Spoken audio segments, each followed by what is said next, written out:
The Champions League can do funny things to little clubs. Visions of superstars traipsing provincial towns, funded by that sweet, sweet UEFA cash. But when my Famalicão board tell me to spend everything we've got on high-profile players, can we actually afford to? Welcome to the Moneyball Clinic, where I'll be using in-game performance data to analyse the squad, create a simple tactic, and suggest practical transfer targets. First, let's get you up to speed. February 2025, we took over Famalicão, sitting in 12th. 11 games remaining to learn about the squad. That summer, we signed a goalkeeper who can make saves, a right-back that can create chances, a centre-back to win headers, and a left-back to help ball progression. To the flanks, we added a goal-scoring winger and a chance-creating winger. That got us a top 3 finish, and with the help of some coefficient changes, we were destined for the Champions League. The following year was about depth. Relvas for his dual-winning ability, Martin Ferreira to get the ball forwards, and Aldo Maiz as a goal threat from deep. And once again, we broke the top 3. Back-to-back Champions League qualification is sensational, yet not enough to assert ourselves as one of the big boys. Benfica and Sporting have both had down years, but not fallen off completely. This is important because Portugal doesn't really do prize money. So can we really afford the €15 million transfer budget and nearly $500,000 per week wage budget our board seems so eager for us to spend? If we go back to our first full season, where we had no European football to speak of, we reached a cup final, a semi-final, and finished 3rd in the league. That netted us $535k in prize money. We earned a further $3.6 million in TV revenue, $3 million from gate receipts, season tickets, and match day income combined, and €1.7 million from sponsorships. Excluding player sales and investments, that's turnover of €9.6 million. Our expenditure for that season, once again excluding player movement, was $21.5 million. We run at a deficit of $12 million, meaning we need to make that in transfer profit just to break even. Our wage spend that year was $118k per week, which, once bonuses are included, came out to €7.25 million over the course of the season. The board is suggesting we quadruple that amount. That's insanity. Well, kinda. The season just gone, our first in the Champions League, our turnover ballooned to €84.5 million. That's $40 million additional in prize money, $1.3 million additional in TV revenue, and an uplift of about $3.5 million in gate receipts and sponsorship. There's also €30 million attributed to other. I'm going to assume that's money laundering.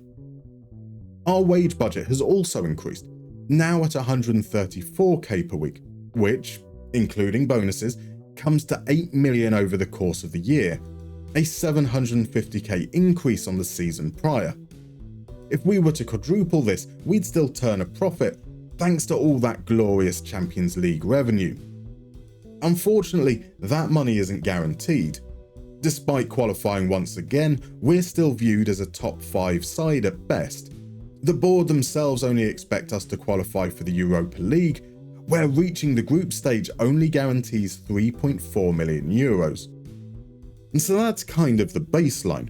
We can expect turnover of around €13 million, and if we can keep our wage spend to around that $135k per week mark, then we still need to generate €9 million in transfer profit just to break even. Our overall balance, however, is very healthy, so we don't necessarily need to make that transfer profit, nor restrict ourselves too stringently to that wage budget. We don't want to overextend ourselves though. Opening up our wage structure can see costs rise very quickly without realising. You see, the summer starts with 3 very big decisions. Zaidou Youssef, Otso Lamata, and Usman Jao all want new contracts.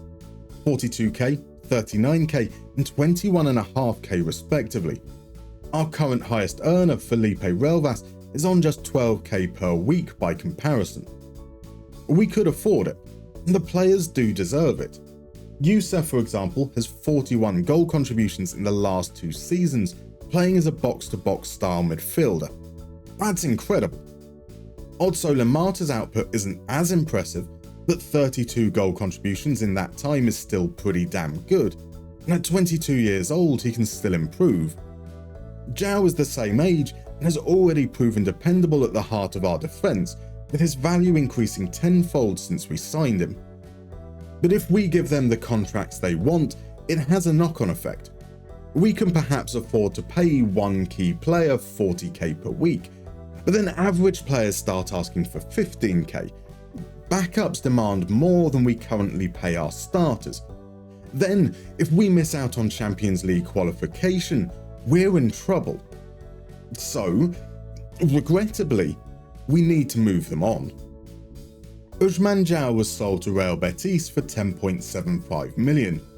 Odso Lemata's €15.25 million move to Hull was a record transfer fee received by Famalicão, a record that was broken when Zaidou Youssef moved to Villarreal for 18 million. Felipe Relvas's 12.75 million minimum fee release clause was met by Al Taroun. Zé Carlos, starting to entertain ideas of a new contract himself, was sold to Celta Vigo for 7.5 million, whilst backup goalkeeper Ivan Zlobin and centre-back Matheus Costa were sold for 150 and 190k respectively. That's a lot of cash, €65 million to be precise, and quite the gutting of the squad. There are positions of real need like centre-back and midfield, but let's look at every position, just in case we can find improvements there too. So goalkeepers need to have a positive XGP. The right back needs to tackle well and create chances. Centre-backs need to be able to win their duels. At left back, I'm looking for progressive passes and tackle win rate. Same for defensive midfield, along with possession lost. The central midfielders and wingers need to harass, create and score, albeit to different degrees. The striker needs to score and win headers. So welcome Yomar Rocha, a Bolivian international who arrived from Estudiantes in Argentina. €1.7 million makes him our most expensive signing to date, 7k per week. Aruca's Jerome Apoko is an absolute beast in his duels and will be the starting left centre-back. He cost 1.1 million and just 5k per week in wages. Gabriel Aranda will compete with Riccielli for a starting job. Another great at winning his duels, signed from Boa Vista for €1.5 million, another on 5k per week. 21-year-old Lucas Taibo will be the fourth choice. He was on loan at Chavez last season, who play a more possession-heavy approach, so there'll be a period of adjustment. €1.5 million, 3.5k per week. João Marques arrives from Braga. Whilst discovered as a possible Lemata replacement, his ball security makes me think he could actually perform Youssef's job. He now becomes our most expensive signing, €3.2 million, 6.5k per week. Bizella's Alex Mendez will be the Lemata replacement, and he can also play out on the wings if needs be. He cost 850k and will earn 4.5k per week.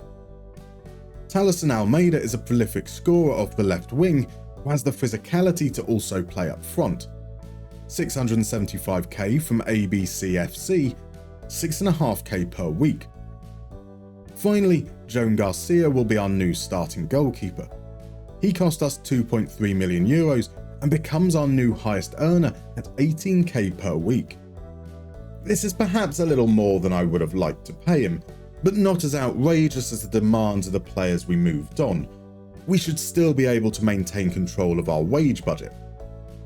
In total, we've spent $12.75 million on 8 players. That's a net profit of over $50 million, which perhaps a little more cautious than necessary. Our wage spend has also increased to 147k. With bonuses, that will probably bring our yearly spend to around 8.75 million, so a further 750k increase on the season prior. You may also notice a trend. Every single signing is either Portuguese, signed from another Portuguese club, or speaks Portuguese or Spanish. Hopefully this just makes settling in a little easier. Not that any of that matters to the board. They wanted us to spend the original transfer budget and sign high-profile players. We've failed on both fronts, so now the pressure is on to get results on the pitch. So this is probably a good time for a reminder on how we set up. It's a balanced mentality. We play wide, at a high tempo, and ask our right wing-back to overlap. We whip crosses in for the imperious Jonder Khedive. In transition we counter, and we roll the ball out for our defenders to launch it forward. Out of possession, it's an aggressive low block, pressing and hard tackling whilst funneling play outside. The 4-3-3 is used against difficult opposition, switching to a 4-2-3-1 for easier matchups. There was also a 4-2-4, but we probably won't be using it this season. All that remains is to play the game. Here's how that works. All responsibilities have been delegated except those pertaining to transfers and tactics. I holiday between games, pick the starting lineup, then hit instant result. This Sean Garcia fella is pretty good. 1.1 xG faced per game, just 0.83 goals conceded. I reckon he might have a good career. We wanted Rocha to tackle and create, and he did. 12 assists is a great return from right back. By season end, Aranda won the starting spot at centre back. He was an absolute force in the air and safe whilst on the ball. Opoku partnered him, and whilst his tackle win rate was disappointing, he more than made up for it with some big goal contributions. Diego Sanchez eventually won the starting berth at left back, where he was progressive, safe, and chipped in with a handful of assists. Gustavo Assunção continued to be dependable at the base of midfield. Again safe, again progressive. Boring but vital. João Marques was a revelation as the Youssef replacement. 24 goal contributions. 11 cards. He was a menace all over the pitch. Gustavo Sarr took his chance as the Lamata replacement. 15 goals, 5 from the penalty spot, and 13 assists is sensational. Alex Mendes impressed there too, another who finished the season with over 20 goal contributions, although some of those games came on the flanks. Mendes was the cover, Tavares the starter. His best season to date, finishing with 14 goals and 12 assists. On the left, Felipe Fonseca had a down year, mainly due to breaking his arm. Talisson Almeida was the beneficiary, scoring goals for fun. He also played up front and finished as our second top goal scorer. Behind Jonder Khedive, whose 28 goals marks a down year. He was still sensational, and that brings his tally to 100 goals over the last 3 seasons. His last goal was perhaps his most important, a 92nd minute winner in the Taça de Portugal to secure Famalicão's first ever major domestic trophy. That kinda gives away that we didn't win the Allianz Cup, defeated yet again by Porto in the semi-finals. But I said first domestic trophy, because there's also the small matter of the Champions League. Sure, no one expects Famalicão to go deep into the competition, but no one expected Porto to win in 2004 either. Where once there was Jose Mourinho, now there is João Mustermann. And he's not as good, dumped out in the round of 16 by Tottenham. Still a pretty impressive achievement. Our Champions League exit came during a run of just one win in March. Draws against Vitória de Guimarães and Porto were bookended by defeats to Benfica and Sporting, softened only by a 1-0 win against Gil Vicente. From there on, however, we were unstoppable. 29 goals in our last 7 league games. Estrela de Amadora faced the worst of it as we put 7 past them. And for the 3rd year in succession, we finished 3rd. In fact, it was the exact same record as the season prior. We scored 1 goal fewer, conceded 5 less, and were once again 2 points off second. Earlier, I said we can't call ourselves one of the big boys. But maybe now we can. Back-to-back-to-back third-place finishes is the kind of consistency we can build upon, and we opened up an 11-point gap to Sporting in 4th. Now, if we're going to consider ourselves one of the top 3, we can plan around a Champions League budget. And if we're planning around a Champions League budget, we should probably aim for a title. I guess that'll be the next episode. If you enjoyed this video, please consider leaving a like or maybe even subscribing. And if you want to support the channel further, you can join these wonderful folk currently adorning your screen, either as a YouTube member or a patron. See you next time.